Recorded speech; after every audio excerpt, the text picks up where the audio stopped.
নবী করিম সাল্লাল্লাহু আলাইহি ওয়াসাল্লাম বলেছেন, লাইলাতুল কদর আমি পেয়েছি, কপালে কাদামাটি ছিল, বৃষ্টি হচ্ছিল। তার মানে ওই রাতে বৃষ্টি হতে পারে, ওই রাতে বৃষ্টি হতে পারে। লাইলাতুল কদরের আলামত, রাতের বেলা বৃষ্টি হতে পারে। বৃষ্টি হয়েছে, তিনি নামাজ পড়েছেন, কপালের মধ্যে কাদা লেগেছিল। তিনি বের হয়েছেন, সাহাবীদেরকে বলবেন কোন রাতটা লাইলাতুল কদর, আজকের রাতটা লাইলাতুল কদর, এটা বলতে বের হয়েছে। বের হয়ে দেখছেন দুজন মুসলিম আপোষে ঝগড়া করছে। লিসেন টু মি, দুজন মুসলিম আপোষে ঝগড়া করছে। আমরা বলি না যে মুসলিমদের মাঝে ইখতিলাফগুলো রহমত, আমরা বলি না? দুজন মুসলিম আপোষে ঝগড়া করছে। এই কাজটার কারণে আল্লাহ রাব্বুল আলামিন নবী সাল্লাল্লাহু আলাইহি ওয়াসাল্লামের হৃদয় থেকে এই কথাটাকে তুলে নিলেন। তিনি আর বললেন না এক্স্যাক্টলি কোন রাতে লাইলাতুল কদর ছিল, তিনি বলতেই বেরিয়েছিলেন যে কোন রাতে লাইলাতুল কদর ছিল। আমাদের ইখতিলাফের কারণে আমরা সেই নির্দিষ্ট রাতটাকে হারিয়ে ফেলেছি। তবে এর মধ্যেই খায়ের আছে, এর মধ্যেই কল্যাণ আছে। আরবিতে একটা প্রবাদ আছে, কুল্লু শার ইউজাদু ফিহিল খায়র, প্রত্যেকটা অকল্যাণের পিছনেই কোনো না কোনো কল্যাণ আছে। নির্দিষ্ট করে বলে দিলে আমরা বাকি রাতগুলো জাগতাম না। নবী সাল্লাল্লাহু আলাইহি ওয়াসাল্লাম এখন বললেন যে আমাকে ভুলিয়ে দেওয়া হয়েছে কোন রাত, তোমাদের ঝগড়ার কারণে। অতএব তোমরা শেষ দশকের বিজোড় রাতগুলোকে তালাশ করো। শেষ দশকের বিজোড় রাত বলতে 21-এর রাত, 23-এর রাত, 25, 27, 29, এই 5টা রাতের যে কোনো একটা লাইলাতুল কদর। এই রাতে ইবাদত করলে এত নেকি হচ্ছে, কারণটা কি? রাত আর দিন কি ডিফারেন্ট কিছু? প্রত্যেক রাতেই কিন্তু আল্লাহ পাক প্রথম আসমানে নেমে আসেন, প্রত্যেক রাতে, শুধু শবে বরাতের রাতে নয়, শুধু নিসফে শাবানের রাতে নয়, কিন্তু প্রত্যেক রাতেই আল্লাহ পাক প্রথম আসমানে নেমে আসেন। তিনি কিভাবে নেমে আসেন এটা ব্যাখ্যা করার দরকার নেই আমাদের। আল্লাহ পাক বলেছেন নেমে আসি, বাস আসি। কারণ সবকিছু আমরা যুক্তি, বিজ্ঞান, দর্শন দিয়ে প্রমাণ করতে পারবো না। পারবো? সায়েন্সকে জিজ্ঞাসা করেন যে স্বপ্নের ব্যাখ্যা কি, ঘুম কাকে বলে, আত্মা কাকে বলে, আত্মা কঠিন না তরল না বায়বীয়, পারবে সায়েন্স ব্যাখ্যা করতে? কবরের আযাব কি, জিন জাতি কি, জিন জাতি কাকে বলে, জিন জাতি কেমন দেখতে, মালায়েকা কেমন, তারা কিভাবে কাজ করে, তাদের ফাংশন কি, তারা কি ব্যাখ্যা করতে পারবে? আমাদের একটা চেতনা তৈরি হয়েছে, সায়েন্স যা বলবে তাই সত্য। এই চেতনা পুরোপুরি সত্য নয়। কোরআন এবং সুন্নাহ, আল্লাহ এবং তার রাসূল যা বলবেন সেটাই চূড়ান্ত সত্য। এর বাইরে সত্য মিথ্যার চূড়ান্ত কোনো মানদণ্ড নাই। হ্যাঁ, সায়েন্সের ভিত্তি আমরাই দিয়েছি, এটা অমুসলিমরা দেয়নি, এর ভিত্তি মুসলিমরা দিয়েছে। পরবর্তীতে এরা এর উপর ঘষা মাজা করেছে। এখন সায়েন্টিফিক এবং টেকনোলজিক্যাল রেভলিউশন আসছে পশ্চিমা সভ্যতা থেকে। এই সভ্যতার ধারক বাহক ছিলাম আমরা। সভ্যতা এদের দ্বারা শুরু হয়নি, সভ্যতা নবীদের দ্বারা শুরু হয়েছে। তো সবকিছু সায়েন্স দিয়ে ব্যাখ্যা করা যাবে এমন নয়, কারণ সায়েন্সের সীমাবদ্ধতা আছে, আল্লাহর জ্ঞানের কোনো সীমাবদ্ধতা নাই। তো আল্লাহ নেমে আসেন, ব্যাস নেমে আসেন। নেমে এসে আল্লাহ পাক কি বলেন? আল্লাহ পাক 3টা কথা বলেন। রাতের শেষ অংশ, রাতকে ভাগ করেন। যদি 6টার সময় রাত শুরু হয়, রাত কিন্তু রাত 12টায় শুরু হয় না, সূর্য ডুবে গেলেই রাত শুরু হয়, এটাই ইসলাম। এখন 6টা থেকে আপনি এই 5টা পর্যন্ত সময়টাকে 3 ভাগে ভাগ করেন।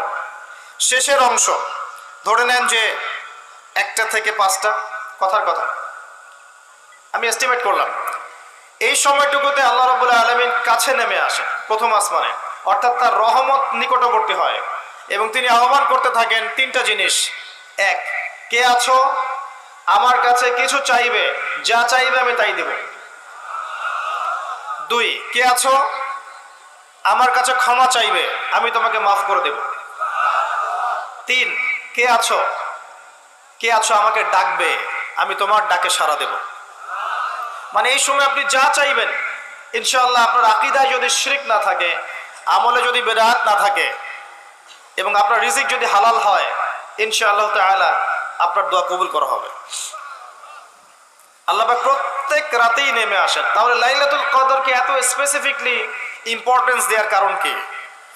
একটাই কারণ, মনে রাখবেন, লাইলাতুল কদরকে মর্যাদামণ্ডিত করার এবং রমাদান মাসকে শ্রেষ্ঠ মাস মর্যাদামণ্ডিত করার একটা কারণ, only one reason behind it, সেটা হচ্ছে এই মাসে এবং এই রাতে আল কোরআন নাজিল হয়েছে। কথা কি বুঝতে পারছেন? কোরআন নাজিলের কারণেই এই মাসটা মহামান্বিত, কোরআন নাজিলের কারণেই এই রাতটা সম্মানিত। আসুন সামনে যাই। নবী করিম সাল্লাল্লাহু আলাইহি ওয়াসাল্লাম যখন এই জাহিলি যুগে বাস করছেন, এই লাইলাতুল কদরে রমাদান মাসে আল্লাহ পাক কোরআন নাজিল করলেন। কি জন্য নাজিল করলেন? কারণ এই সমাজটাকে পরিবর্তন করার জন্যে, সমাজের জাহিলিয়াতগুলোকে দূর করার জন্যে নবী করিম সাল্লাল্লাহু আলাইহি ওয়াসাল্লাম প্রচণ্ড ফিকির করতেন। কি করা যায়, কি করলে মানুষগুলো শিরক ছেড়ে দিবে, কি করলে সুদ বন্ধ হবে, কি করলে মাদক থেকে মানুষ দূরে থাকবে, কি করলে নারীর সম্মান বৃদ্ধি পাবে। তিনি ভাবতেন কিভাবে গোত্রীয় হানাহানি বন্ধ করা যায়, তিনি এগুলো ভাবতে থাকতেন। হেরা গুহায় বসে তিনি এগুলো ভাবতেন কি করা যায়। যুবক বয়সে তিনি হিলফুল ফুজর তৈরি করেছেন এগুলো সমস্যা দূর করার জন্য, কিন্তু পরিপূর্ণরূপে সফল হয়েছেন বলতে পারি না আমরা, কারণ তখন ওহী আসেনি। এই ভাবতে ভাবতে ভাবতে ভাবতে একদিন এক রাতে তার কাছে আল্লাহর পক্ষ থেকে কোরআন নাজিল হলো। সূরা আলাকের প্রথম 5টা আয়াত, বিসমিল্লাহির রহমানির রহিম, ইকরা বিসমি রাব্বিকাল্লাযী খালাক। পড়ুন আপনার রবের নামে যিনি আপনাকে সৃষ্টি করেছেন। খালাকাল ইনসানা মিন আলাক, যিনি মানুষকে সৃষ্টি করেছেন জমাট বাঁধা রক্তপিণ্ড থেকে। আমরা সবাই জমাট বাঁধা রক্তপিণ্ড ছিলাম মায়ের পেটে। আজকে আমরা আল্লাহদ্রোহী হয়েছি, কিন্তু আমরা পেটের মধ্যে এতটুকু জমাট বাঁধা রক্তপিণ্ড ছিলাম। সূরা ইয়াসিনের মধ্যে আল্লাহ পাক এই কথাটা বলেছেন, তোমাদেরকে তো নুতফা থেকে সৃষ্টি করেছি, ফাইদা হুয়া খাসীমুম মুবিন, যখন সে বড় হয়েছে সুস্পষ্টভাবে আল্লাহর বিরুদ্ধাচরণ করছে। আমরা কি জন্য বেঁচে আছি? আমরা যদি না থাকি এই পৃথিবীতে, আল্লাহর দ্বীনের কোনো ক্ষতি হবে? এই পৃথিবীর আবর্তন থেমে যাবে? আমাদের বউ বাচ্চা কাচ্চা, বাবা মা, স্ত্রী সন্তান, এরা কি না খেয়ে মারা যাবে? মনে করেন আমরা এখন সবাই মরে গেছি, কথার কথা বলছি, নাউজুবিল্লাহ, আমাদের পরিবারগুলো কি থেমে যাবে? আত্মীয় স্বজন থেমে যাবে? আমাদের সমাজ থেমে থাকবে? কেউ থেমে থাকবে না। মাঝখান থেকে আমরা আমাদের জীবনের সময়টা হারিয়ে ফেললাম। অতএব আমরা আল্লাহর জন্য বাঁচি, আল্লাহর দ্বীনের জন্য। এখন দ্বীনের ক্ষতি যারাই করবে তাদের বিরুদ্ধেই সোচ্চার হতে হবে। আল্লাহ পাক বোঝার তৌফিক দান করুন। আমি যে কথা বলছিলাম, কোরআন নাজিল হয়েছে লাইলাতুল কদরে। এখন এই কদরের রাতকে ইবাদতের জন্য খাস করে নিতে হবে। শেষের দশক এবং বিজোর রাত 21, 23, 25, 27, 29। বলছিলাম রমাদান মাস এবং লাইলাতুল কদরকে সম্মানিত করা হয়েছে একটা কারণেই, কারণ এই মাসে এই রাতে আল কোরআন নাজিল করা হয়েছে। এটাই কারণ। কোরআন কখন নাজিল হলো? যখন সমাজে সুদ আছে, মদ আছে, জেনা আছে, ব্যভিচার আছে, শিরিক আছে, এরকম সমাজে প্রথম কি নাজিল হলো? পড়ো। প্রথমে নাজিল হয়নি শিরিক করো না, প্রথমে নাজিল হয়নি যে সুদ খেও না, প্রথম আয়াত এটা ছিল না জেনা করো না, প্রথম আয়াত এটাও ছিল না মূর্তি পূজা করো না। হ্যাঁ, প্রথম আয়াত কি? ইকরা, পড়ুন। আল্লাহ পাক বোঝাতে চাচ্ছেন সমাজের জাহিলিয়াতকে দূর করতে হলে লেখাপড়ার কোনো বিকল্প নাই, এবং সেই পড়াশোনাটা হতে হবে আল্লাহর ওহীর আলোকে। যে ওহীটা আল্লাহ পাক নাজিল করেছেন এর বেসিসে আপনাকে পড়াশোনা করতে হবে। এই জ্ঞানটা দিয়ে আপনি সমাজ সংস্কার করতে পারবেন ইনশাআল্লাহ তাআলা। এর সাথে উপকারী জ্ঞানগুলো কি নিব না? অবশ্যই নিব। ওহীর জ্ঞানের সাথে, কোরআন সুন্নাহর জ্ঞানের সাথে আমি ইতিহাসের জ্ঞান নিব, আমি পলিটিক্যাল সায়েন্সের জ্ঞান নিব, আমি দর্শনের জ্ঞান নিব, জিওপলিটিক্সের জ্ঞান নিব, প্রয়োজনে আমি সায়েন্সের জ্ঞান নিব, আমি কমার্সের জ্ঞান নিব, আর্টসের জ্ঞান নিব, মেডিকেল সায়েন্স পড়বো, ইঞ্জিনিয়ারিং পড়বো, সবই পড়বো, কিন্তু বেসিকটা কি হবে? কোরআন, সুন্নাহ, ইসলাম। এরপর আপনি ডাক্তার হন, ইঞ্জিনিয়ার হন, পলিটিশিয়ান হন, সামাজিক নেতা হন, প্রশাসনের ক্যাডার হন, আপনার জন্য মোবারকবাদ। আপনি যেখানেই যাবেন সেখানেই বরকত ছড়াবেন ইনশাআল্লাহ। যে পলিটিশিয়ানের ভিতরে তাকওয়া আছে তার দ্বারা দুর্নীতি সম্ভব না। যে প্রশাসনের কর্মকর্তার ভিতরে তাকওয়া আছে সে ঘুষ নিতে পারবে না, দুর্নীতি করতে পারবে না। যে আলেমের ভিতরে তাকওয়া আছে সে দিনকে দুনিয়ার বিনিময়ে বিক্রি করবে না। যে ডক্টরের ভিতরে তাকওয়া আছে সে ডাক্তার হবে, কসাই হবে না। যে ইঞ্জিনিয়ারের ভিতরে তাকওয়া আছে সে দেখবেন সত্যিকারের প্রকৌশলী হবে, সে কিন্তু চোর হবে না। ভিতরটা চেঞ্জ করতে হবে, ভিতরটা, এর নাম তাকওয়া। ভিতরটা চেঞ্জ করবে একটা জিনিস, আল্লাহর ওহী, কোরআন এবং সুন্নাহ, ইসলাম, এটা আপনার ভিতরকে পরিবর্তন করবে। আর আমরা অনেক বড় বড় কথা বলি অনেক সময়, কিন্তু মূল কাজটা হচ্ছে ভিতরটা পরিবর্তন করা। আমাদের সবার সাথে যার যার কলব যাবে, যার যার আমল যাবে। আল্লাহ পাক আমাকে কলার চেপে ধরে বলবেন না যে বাংলাদেশে ইসলামী খেলাফত কায়েম করে আসো নাই কেন, এটা আল্লাহ পাক আমাকে বলবেন না। আল্লাহ পাক বলবেন তোমাকে যে দায়িত্ব দিয়েছিলাম ওই দায়িত্ব ঠিকঠাক মতো পালন করেছো কিনা, আল্লাহ পাক এটা বলবেন না। বেসিকে আসেন, নিজের আত্মশুদ্ধি, এটা বেসিক। আলাইকুম আনফুসাকুম, নিজের নফসের খবর নাও, নিজের নফসটাকে পবিত্র করো, নিজের নফসের মধ্যে হিংসা ত্যাগ করো, বিদ্বেষ ত্যাগ করো, অহংকার ত্যাগ করো, রিয়া ত্যাগ করো, দুনিয়ার মোহ ত্যাগ করো। নিজের নফসের মধ্যে বেশি বেশি পরকালের ফিকির আনো, জিকির করো বেশি বেশি, কোরআন বেশি বেশি তেলাওয়াত করো, হালাল খাও, আদর্শ পরিবার গঠন করো, তাওহীদে থাকো, সুন্নতে থাকো, ইনশাআল্লাহ হাসতে হাসতে জান্নাতে চলে যাবেন। একটা হাদিস আমি পড়েছি ফয়জুল কালাম বইয়ের মধ্যে, গতকালকে মাহফিলে বলেছিলাম, আপনাদেরকে বলছি। মাদ্রাসায় পড়ানো হয় ক্লাসিক্যাল একটা বই ফয়জুল কালাম, সবাই কিনতে পারেন, হাদিসের বই, চমৎকার কিছু হাদিস আছে। এখানে একটা হাদিস আছে আমাদের জন্য সুসংবাদ। নবী সাল্লাল্লাহু আলাইহি ওয়াসাল্লাম বলছেন, হে সাহাবীরা, তোমরা এমন একটা যুগের মধ্যে বাস করছো যেই যুগে কেউ যদি ইসলামের 10% ছেড়ে দেয় সে ধ্বংস হয়ে যাবে। সাহাবীদেরকে বলছেন তোমরা এমন একটা যুগে বাস করছো, এই যুগে ইসলামের 1/10 কেউ ছেড়ে দিলে সে ধ্বংস হয়ে যাবে।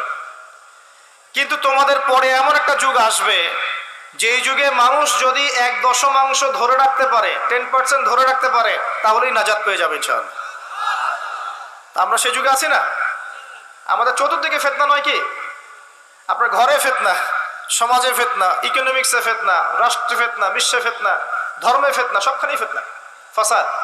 আমরা সেই যুগের মধ্যে বাস করছি।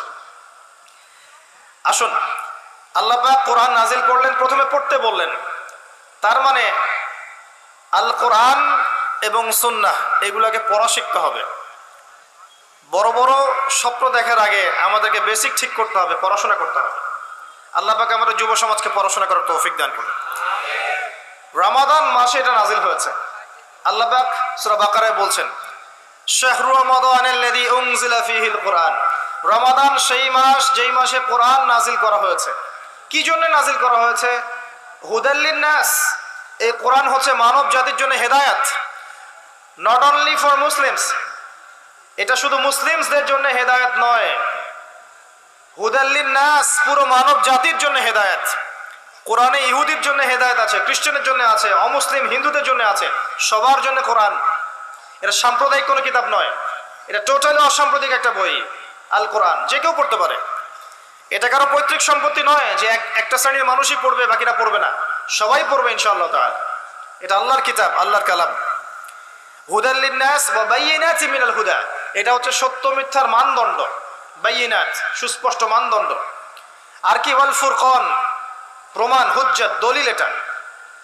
এটা আল্লাহ পাক কোরআন সম্পর্কে বলছেন। আরেকটা জায়গায় চলে যাই, চলেন সূরা নাহল এর 89 নম্বর আয়াতে চলে যান। আল্লাহ পাক বলছেন, ওয়া নাযালনা আলাইকাল কিতাব, হে নবী আমি আপনার প্রতি এমন একটা কিতাব নাজিল করেছি, অর্থাৎ আল কোরআন। ওয়া নাযালনা আলাইকাল কিতাব তিবয়ানান লিকুল্লি শাই, যেই কিতাবটা প্রত্যেকটা বিষয়ের ব্যাখ্যা। আপনি কি আমার কথা শুনতে পারলেন? আল্লাহ বলছেন কোরআন প্রত্যেকটা বিষয়ের ব্যাখ্যা। আপনার ব্যক্তি জীবন এখানে আছে, আপনার ব্যবসায়িক জীবন এখানে আছে, অর্থনৈতিক জীবন এখানে আছে, পারিবারিক জীবন এখানে আছে, সামাজিক লাইফ এখানে আছে, সবকিছু আছে। তিবিয়ানান লিকুল্লি শাই, প্রত্যেকটা বিষয়ের ব্যাখ্যা এখানে আছে। তিবিয়ানান লিকুল্লি শাই ওয়া হুদা ওয়া রাহমাতান ওয়া বুশরা লিল মুসলিমিন, এই কোরআন হচ্ছে হেদায়েত এবং রহমত, দয়া। ওয়া বুশরা লিল মুসলিমিন, মুসলিমদের জন্য সুসংবাদ এই কোরআন। শুরুতে আছে আলিফ লাম মিম যালিকাল কিতাব লা রাইবা ফি, এটা এমন একটা কিতাব যেই কিতাবের মধ্যে কোনো সন্দেহ নাই। কোন লেখক বলতে পারে আমার বইয়ের মধ্যে কোনো সন্দেহ নাই? সন্দেহের কোনো অবকাশই নাই। লা রাইবা ফি হুদাল লিল মুত্তাকিন, মুত্তাকিদের জন্য এটা হেদায়েত। মুত্তাকি কারা? আল্লাযীনা ইউমিনুনা বিল গায়ব, যারা অদৃশ্যে বিশ্বাস করে।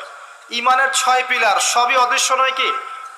আল্লাহ অদৃশ্য, ফেরেশতা অদৃশ্য, আসমানে আগের কিতাবগুলো দেখি নাই, অদৃশ্য, নবী রাসূলগণ দেখি নাই, অদৃশ্য, পরকাল ওয়াল ইয়াউমিল আখির, ওয়াল ইয়াউমিল আখির দেখি নাই, অদৃশ্য, ওয়াল কদরি খায়রিহি ওয়া শাররিহি তাকদীর অদৃশ্য।